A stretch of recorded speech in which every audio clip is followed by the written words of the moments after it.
fonte. Não se cava com calma, não se vê. Mãos vamos ser con fonte. Amor, vivi de fonte. Não se cava com calma, não se vê.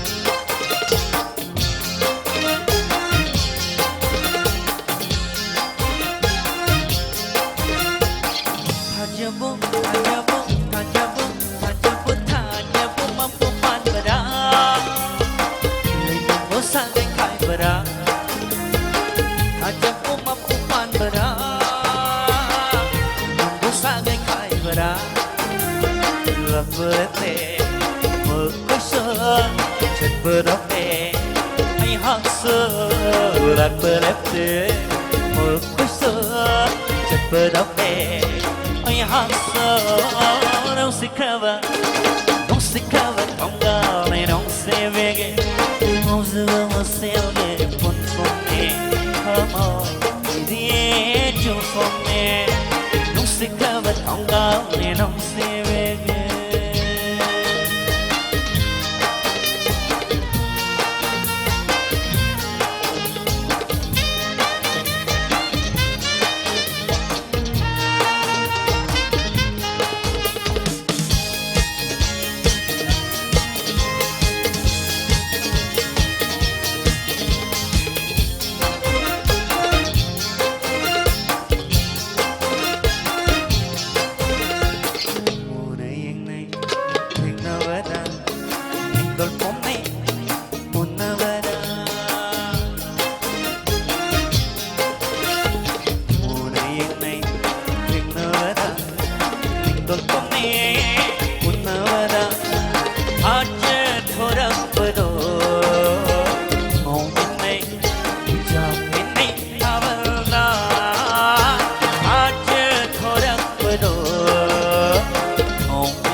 Vamos ser con fonte, amor, vivi de fonte, amor, vivi de fonte, amor, vivi.